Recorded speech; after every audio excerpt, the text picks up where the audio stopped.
नमस्कार। बहुत स्वागत है आप सभी दर्शकों का मिथुन राशि के लिए 2025 के राशिफल के इस वीडियो में। 2025 में ज़बरदस्त वापसी करेंगे आप। Excellent bounce back. जी हाँ, मिथुन राशि के जातकों के लिए 2025 एक ऐसा वर्ष होने जा रहा है जिसमें मिथुन राशि वाले ज़बरदस्त वापसी करने जा रहे हैं। पिछले वर्षों में आपने जितना कष्ट झेला, जितना आपका नुकसान हुआ, जितनी मानसिक, शारीरिक और आर्थिक पीड़ा आपने झेली, उन सब का अंत होने जा रहा है 2025 में। कैसे होगा ये सब, यही समझाने के लिए ये वीडियो अपलोड कर रहा हूँ। ये विश्लेषण आपके चंद्र राशि के आधार पर किया जा रहा है और वीडियो के अंत में मैं आपको कुछ ऐसे उपाय बताऊंगा जिन उपायों को करके आप 2025 को अपने लिए और भी अधिक शुभ बना सकते हैं। तो आपके सामने है मिथुन राशि की 2025 की गोचर कुंडली। इसमें आप केवल 4 ग्रहों को देख पा रहे हैं: देवगुरु बृहस्पति, शनिदेव, राहु और केतु। गुरु, शनि, राहु और केतु वो बड़े ग्रह होते हैं जो आपके जीवन को 70 से 80% तक प्रभावित करते हैं और आपके जीवन की 80% घटनाएं इन्हीं ग्रहों के गोचर के कारण घटित होती हैं, क्योंकि यही 4 ग्रह हैं जो कि लंबे समय तक एक राशि में गोचर करते हैं। शनिदेव 2.5 वर्ष तक, राहु केतु 18 महीने और देवगुरु 13 महीने तक एक राशि में गोचर करते हैं। अगर किसी व्यक्ति के जीवन में लंबे समय तक समस्याएं बनी रहती हैं, एक समस्या खत्म तो दूसरी शुरू, दूसरी खत्म तो तीसरी शुरू, तो उसका कारण इन 4 ग्रहों का गोचर ही होता है। साथ ही साथ अगर आपको जीवन में अच्छी सफलता मिल रही है तो उसके पीछे भी इन्हीं 4 ग्रहों का महत्वपूर्ण योगदान होता है। 2025 में ये चारों ग्रह आपको क्या देने जा रहे हैं, अगर आप इस संकेत को समझ लेते हैं तो आप बहुत तेजी से बाउंस बैक करेंगे। अत्यंत तीव्र वापसी होगी आपकी। 2025 में इन 4 ग्रहों का गोचर इसलिए भी महत्वपूर्ण है क्योंकि 2025 में चारों ही ग्रह राशि परिवर्तन करेंगे। याद कीजिए, 2024 में केवल और केवल देवगुरु बृहस्पति ने राशि परिवर्तन किया था। शनि, राहु और केतु ने कोई परिवर्तन नहीं किया, जबकि 2025 एक ऐसा वर्ष है जिसमें चारों ही ग्रह राशि परिवर्तन करने जा रहे हैं। शनि का गोचर आपके भाग्य भाव में है और 29 मार्च को शनि दशम भाव में आ जाएंगे। राहु दशम भाव में है। 29 मई को भाग्य भाव में राहु का गोचर होगा। देवगुरु बृहस्पति 12वें भाव में गोचर कर रहे हैं। 14 मई को आपके लग्न में आ जाएंगे। 18 अक्टूबर को धन भाव में जाएंगे। 5 दिसंबर को पुनः लग्न में आ जाएंगे और केतु जो कि 4थे भाव में गोचर कर रहे हैं 29 मई को 3रे भाव में चले जाएंगे। ये हैं चारों ग्रहों के राशि परिवर्तन। अब आइए इसका क्या क्या लाभ आपको मिलने जा रहा है। मिथुन राशि के जातकों के लिए 2024 बिल्कुल भी अच्छा नहीं रहा। सच तो ये है कि सबसे ज़्यादा परेशानी 2024 में मिथुन राशि के जातकों को ही झेलनी पड़ी। 2024 में मिथुन राशि के जातकों के जीवन में बड़े बड़े उतार चढ़ाव देखने को मिले। सबसे ज़्यादा परेशानी तो धन को लेकर रही। कारण ये है कि 2023 से ही शनिदेव आपकी कुंडली में 9वें भाव में गोचर कर रहे थे और शनि की दृष्टि लाभ के भाव, इनकम के भाव पर पड़ रही थी, तो भाग्य का साथ नहीं मिला। इनकम में कमी आई, फालतू के खर्च बढ़े, सेविंग होने का तो कोई प्रश्न ही नहीं पैदा होता। लेकिन अब मिथुन राशि के जातकों के जीवन से संकट की घड़ी टलने वाली है। आपको आपकी परेशानियों से मुक्ति मिलने का समय आ चुका है।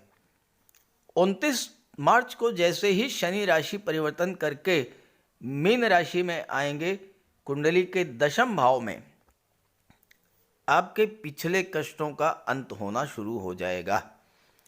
ऋषि पराशर का कहना है कि शनिदेव जब भी देवगुरु की राशि मीन राशि या धनु राशि में गोचर करते हैं तो बहुत अच्छा फल प्रदान करते हैं, और शनिदेव आने वाले 2.5 वर्षों तक देवगुरु की राशि मीन राशि में गोचर करेंगे तो आपके लिए, आपके कैरियर के लिए, आपके प्रोफेशन के लिए दशम भाव में शनि का मीन राशि में गोचर बेहद अनुकूल रहने वाला है, क्योंकि शनि भाग्य भाव के भी स्वामी हैं, तो भाग्य का भी सपोर्ट आपको दिलाएंगे।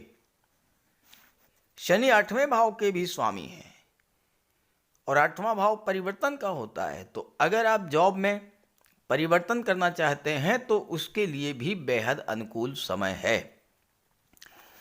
अष्टम भाव का स्वामी जब भी दशम भाव में गोचर करता है, वो जातक जो कि 8वें भाव की चीज़ों से जुड़ करके कार्य करते हैं उनके लिए बेहद अनुकूल होता है वो समय। तो वो जातक जो मिथुन राशि के हैं और रियल इस्टेट का काम करते हैं, प्रॉपर्टी डीलिंग का कार्य करते हैं, आर्किटेक्ट हैं, बिल्डर हैं, बिल्डिंग मटेरियल सप्लायर हैं, ऑटोमोबाइल सेक्टर से जुड़े हुए हैं, chemical product, rubber, scrap, transport, tourism या मेडिकल के क्षेत्र से जुड़े हैं, इंश्योरेंस के क्षेत्र से, मार्केटिंग के क्षेत्र से, ऐसे जातकों के लिए तो गोल्डन टाइम की शुरुआत होने जा रही है। भाग्य आपका साथ देगा, विदेश संबंधी कार्य पूरे होंगे, उच्च शिक्षा के लिए आप विदेश जा सकते हैं, खर्च में कमी आएगी और स्वास्थ्य भी आपका अच्छा रहेगा। यहाँ गोचर करते हुए शनि की दृष्टि 4थे भाव पर पड़ेगी, अपने मित्र की राशि कन्या राशि पर, बुध की राशि पर पड़ेगी, और केंद्र के भाव में बैठे हैं, केंद्र के ही भाव पर शनि की दृष्टि भी पड़ रही है। तो अगर आप नया मकान लेना चाहते हैं तो बेहद अनुकूल समय रहेगा, मकान बनवाना चाहते हैं, वाहन खरीदना चाहते हैं, उसके लिए भी समय बेहद अनुकूल रहेगा। आप अपने घर का विस्तार करना चाहते हैं, घर का रेनोवेशन कराना चाहते हैं, घर की साज सज्जा कराना चाहते हैं, डेकोरेशन कराना चाहते हैं, उन सभी कार्यों के लिए अनुकूल समय रहने वाला है। पब्लिक में आपका मान सम्मान बढ़ेगा। 7वें भाव पर दृष्टि पड़ेगी तो विवाह की बाधाएं दूर होंगी, दाम्पत्य जीवन में एक बार फिर से खुशियां लौटेंगी, और नए व्यापार व्यवसाय की शुरुआत के लिए, पार्टनरशिप में व्यापार के लिए भी बेहद अनुकूल समय आने वाला है 29 मार्च के बाद। मिथुन राशि के जातकों के लिए देवगुरु का गोचर भी 2024 में बिल्कुल भी अच्छा नहीं रहा, क्योंकि गुरु 12वें भाव में गोचर कर रहे थे और 12वें भाव में गुरु का गोचर अच्छा नहीं माना जाता।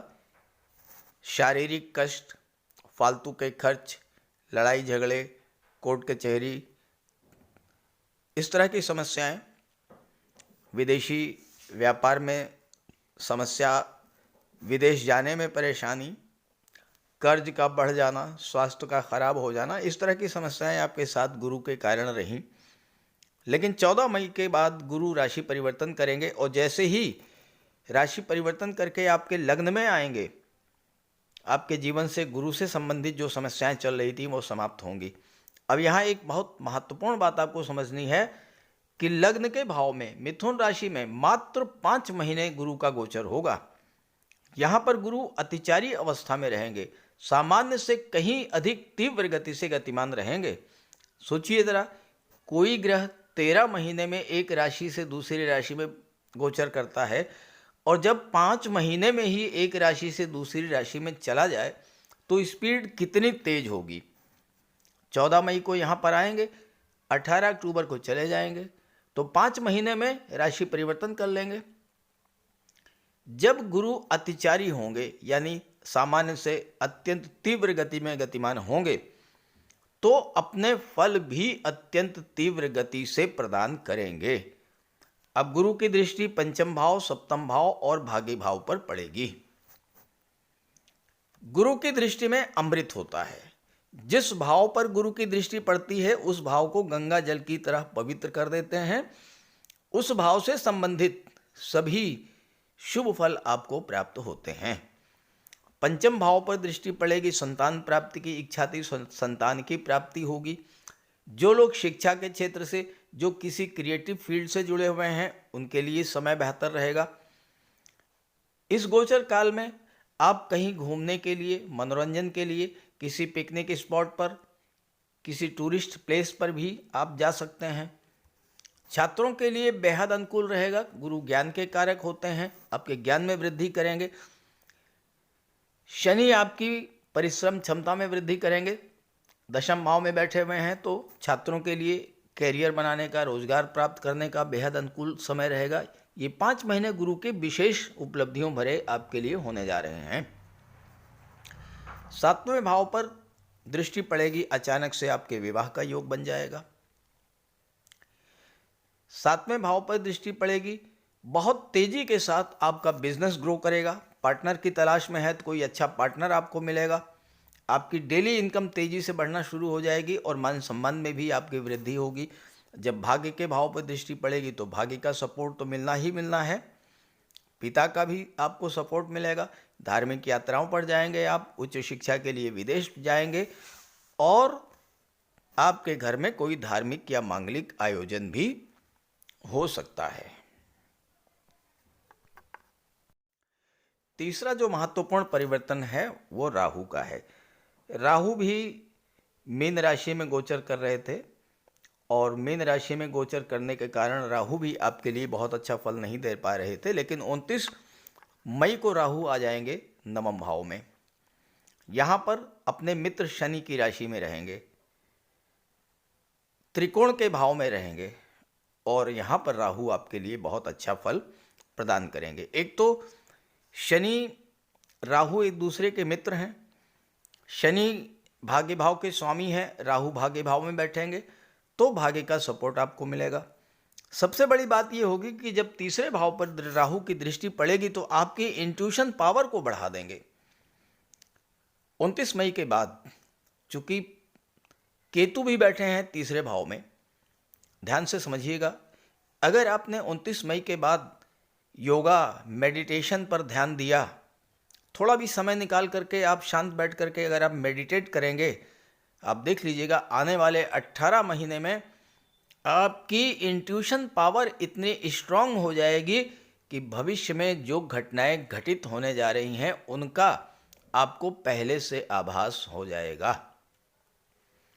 क्योंकि तीसरे भाव में केतु हैं, राहु की दृष्टि है। केतु और राहु दोनों ऐसे प्लेनेट हैं जो आपकी इंट्यूशन पावर को बढ़ा देते हैं। आपकी निर्णय क्षमता बढ़ेगी, आपकी सोचने समझने की क्षमता बढ़ेगी, आपकी कम्युनिकेशन पावर बढ़ेगी। और यही राहु जब पंचम भाव पर दृष्टि डालेंगे, पंचम भाव पर गुरु की दृष्टि पड़ेगी, डबल ट्रांजिट का इफेक्ट होगा 5वें भाव पर। 5वां भाव जागृत होगा। संतान की दृष्टि से, शिक्षा की दृष्टि से, लव रोमांस की दृष्टि से, शेयर मार्केट, स्टॉक मार्केट की दृष्टि से, हर दृष्टि में से ये समय आपके लिए बेहद अनुकूल रहने वाला है। जहाँ तक केतु की बात है, केतु जब भी तीसरे भाव में गोचर करते हैं तो यात्राएं बहुत कराते हैं। और आप देखिएगा 29 मई के बाद आपको यात्राएं करनी पड़ेंगी, चाहे वो बिजनेस टूर हो, चाहे ऑफिशियल टूर हो, चाहे छोटी मोटी यात्राएं हों, चाहे आप अपने परिवार के साथ कहीं घूमने के लिए जाएं, किसी भी तरह की यात्रा, बट यात्रा आपको करनी ही पड़ेगी।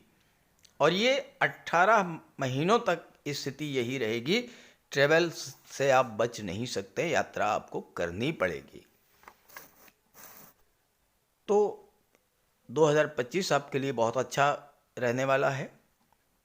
एक छोटा सा उपाय बता दे रहा हूँ। अगर आपकी जन्म कुंडली में शनि राहु केतु खराब हैं या आपके जीवन में शनि राहु केतु किसी भी ग्रह की महादशा अंतर्दशा गतिमान है।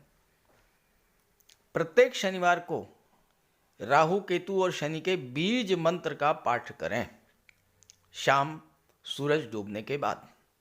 और उसके बाद जो सड़कों पे गली में आवारा कुत्ते घूमते हैं, जो स्ट्रीट डॉग्स, जिनके रहने का खाने का कोई ठिकाना नहीं होता, जिनकी देखभाल करने वाला कोई नहीं होता, जिन्हें भोजन देने वाला कोई नहीं होता, ऐसे स्ट्रीट डॉग्स को अगर आप भोजन देंगे, ब्रेड है, बिस्किट है, कोई भी चीज़ आप दे सकते हैं, किसी भी तरह से आप पर शनि राहु केतु का कोई अशुभ प्रभाव पड़ेगा ही नहीं। आप ये करके देखिएगा। तो ये वीडियो, ये जानकारी अपने मित्रों को भी जरूर शेयर कर दीजिएगा। नमस्कार।